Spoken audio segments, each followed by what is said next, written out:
esta política mais geral. O combate ao crime organizado, evidentemente, é um combate que exige uma ação muito técnica.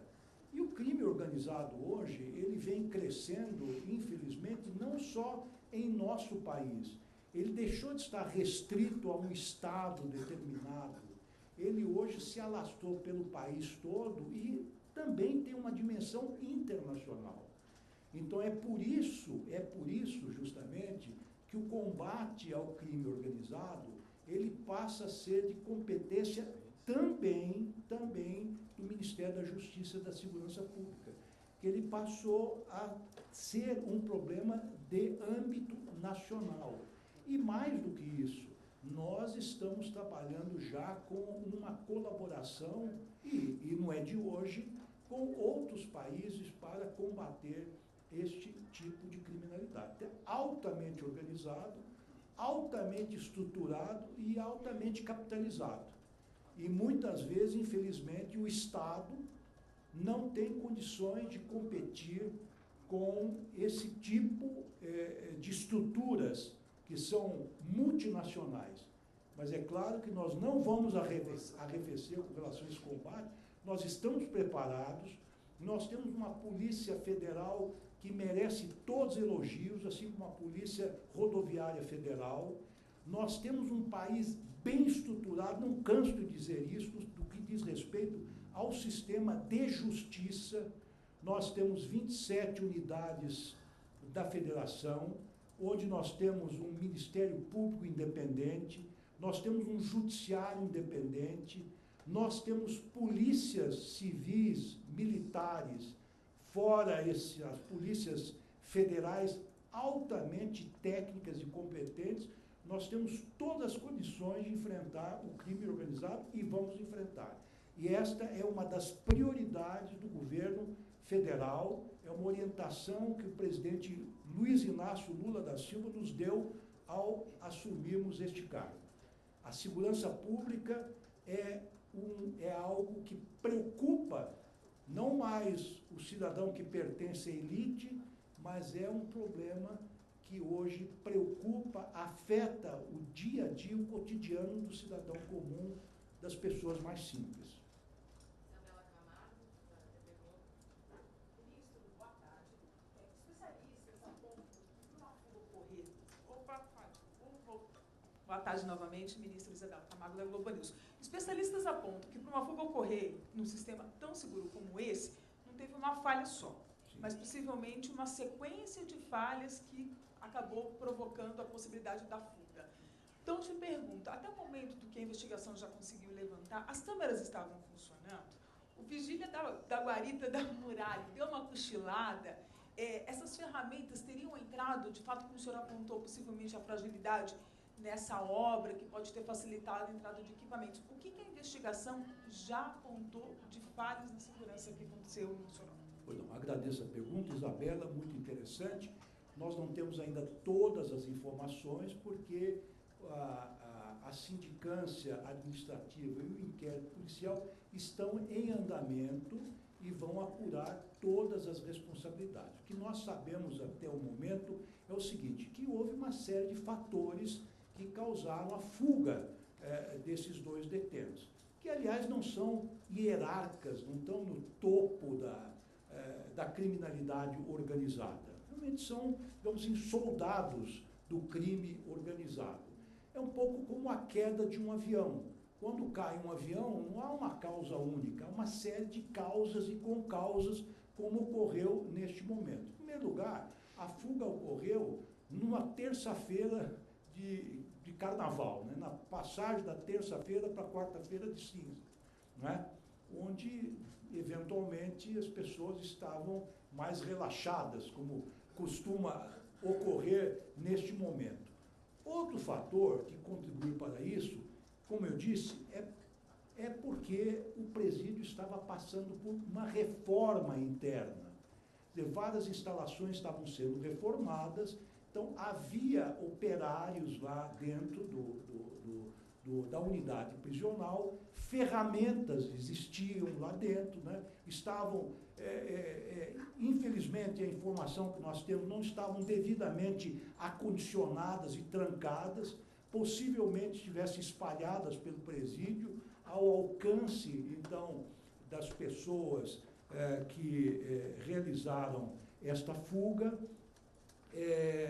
Nós verificamos também que havia defeitos na construção do presídio, quer dizer, houve uma fuga pela luminária da cela e ao invés desta luminária e o entorno estar protegido por uma laje de concreto, ela estava protegida e fechada por um simples, enfim, trabalho comum de alvenaria.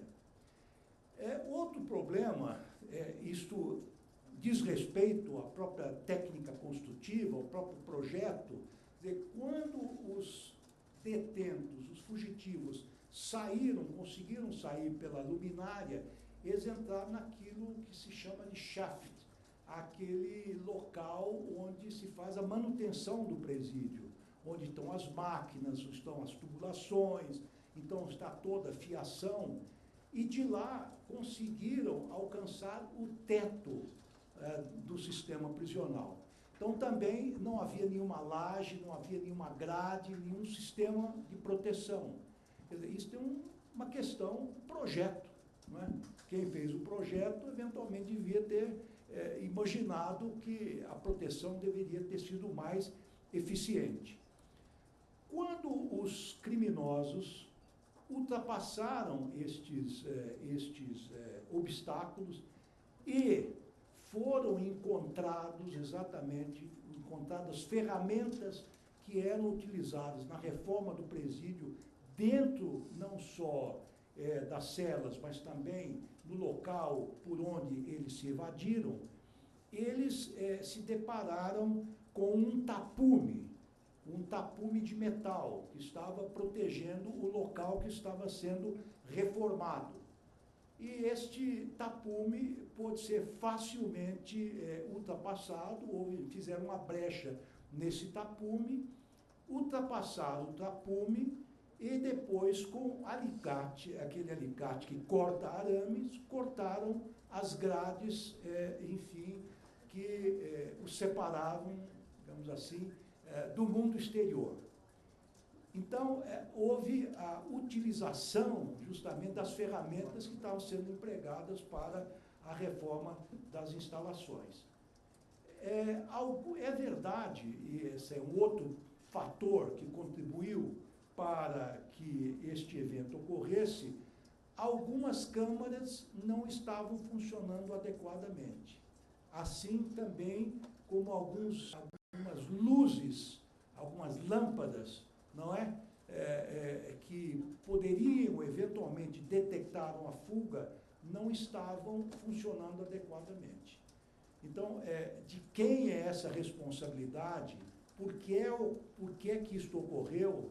Isto será objeto justamente dessas investigações nos dois planos, no plano administrativo e no plano criminal. Então, veja, Isabela, é um conjunto de circunstâncias que favoreceu a fuga destes dois detentos. É por isso que nós, num primeiro momento, numa hipótese, não imaginamos que tenha sido algo orquestrado de fora, algo que tenha sido arquitetado com muito dinheiro, com muito custo, com veículos aguardando, enfim, os fugitivos, ou eventualmente, como já aconteceu no passado, com helicópteros. Foi uma fuga, diria eu, pelo menos num primeiro momento, que custou muito barato, que foi efetuado exatamente com aquilo que foi encontrado, enfim, no local e que estava, infelizmente, e vamos, insisto, apurar as responsabilidades, próximo daqueles que queriam efetuar essa fuga. Uma última pergunta agora da Raquel Lopes, da Folha de São Paulo. Olá, boa tarde. Eu gostaria de saber, é a primeira fuga da história dos presídios federais. Como o senhor avalia? É grave, não é grave? Como o senhor avalia? E o discurso e as ações do governo na área da segurança pública, elas precisam ser revistas na sua avaliação? Uma outra dúvida também é a questão do alicate. Como eles conseguiram esse alicate? Pois é. Bom, todas as perguntas são excelentes. Agradeço, viu, mais uma vez não só a presença, mas também o interesse de todos. Bom, em primeiro lugar, como eles conseguiram esse alicate? Eles conseguiram porque certamente estava jogado no canteiro de obras, quando devia estar trancado, como ocorre normalmente em outras reformas de presídio, trancado numa arca, num baú de metal e inacessível aos presos e longe, inclusive, dos presos, né? Então, isto, enfim, de alguma forma tiveram acesso a isso. Eu considero realmente que a fuga dos 2 detentos, ela é algo que não pode ser minimizada. É algo grave, sem dúvida nenhuma, é grave, mas, como eu disse, é uma fuga que se deu em razão de uma série de coincidências negativas, de casos fortuitos e, infelizmente, facilitaram a fuga desses 2 detentos, desses 2 criminosos. Mas eu quero aqui repetir, embora preocupante, isso não afeta a segurança dos presídios federais. Então, é um caso episódico, localizado, fortuito, vai ser corrigido e nós estamos envidando todos os esforços e acreditamos que os 2 fugitivos serão recapturados num período muito breve. Com relação ao plano de segurança nacional, né? A questão da segurança nacional, segurança pública, né? Segurança nacional, evidentemente, é algo que está afeto ao Ministério da Defesa, ao nosso querido colega José Múcio, que nós trabalhamos com a segurança pública. Todos nós sabemos que nós vivemos num Estado federal, né? Logo, o artigo 1º da Constituição diz: o Brasil é um Estado federal. O que significa isso? Que nós temos aqui, além da União, nós temos 27 unidades federativas, estados, membros, e mais 5.600 e poucos municípios, cada qual com uma autonomia constitucional. Pela nossa Constituição, a segurança pública compete aos estados, a Polícia Civil e a Polícia Militar. E a Guarda Municipal compete à proteção dos próprios municipais, dos edifícios pertencentes à prefeitura, dos parques, das creches, enfim, das escolas locais. Então, a União, ela compete à segurança pública quando ela afeta, diz respeito ao país como um todo, quando ela tem uma dimensão nacional. Então, todas as ações relativas à segurança pública, no Estado federal como o nosso, em que as autonomias dos entes federados, 27 unidades federadas chamadas estados, e mais os municípios, precisa ser concertada, precisa ser combinada. Então, não há nenhuma hipótese, e nós não temos competência, quando digo nós, a União, o governo federal, de estabelecer regras compulsórias para que estados e municípios observem certas ações ou certas disciplinas. Isso precisa ser tudo combinado, então, caso a caso, e esta é uma política que nós vamos agora, não vou desenvolver a partir do início, porque isso já foi lá, está sendo tentado, nós vamos reforçar os laços entre a União, estados e municípios, no que diz respeito à segurança pública.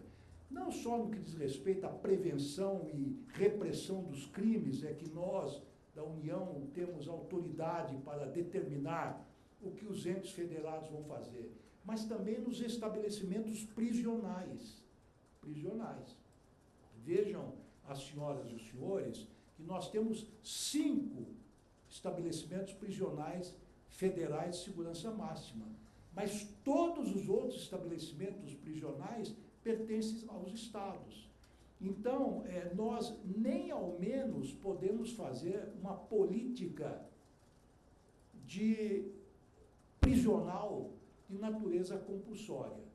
Tudo isso precisa ser acordado, precisa ser combinado, e esse é o esforço que nós vamos fazer, porque a segurança pública hoje, sem dúvida nenhuma, especialmente em função do crime organizado e das milícias que já ultrapassaram os lindes, as fronteiras dos estados, é uma questão nacional. Talvez seja necessário pedirmos o apoio do Congresso Nacional para que nos ajude, eventualmente com alguma legislação complementar, ou quem sabe até com alguma alteração constitucional, fazer com que esse sistema seja mais funcional. É importante, claro, o federalismo é um dos esteios, não é, da nossa Constituição, mas é preciso torná-lo um pouco mais funcional no que diz respeito à segurança pública. Talvez tenhamos que caminhar numa linha do Sistema Único de Saúde, do SUS. Nós temos que, talvez, reforçar, insistir, talvez precisemos de algum complemento normativo legal para instituirmos um Sistema Único de Segurança Pública em nosso país. Muito obrigado a todos. Obrigada, pessoal. Coletivo encerrado.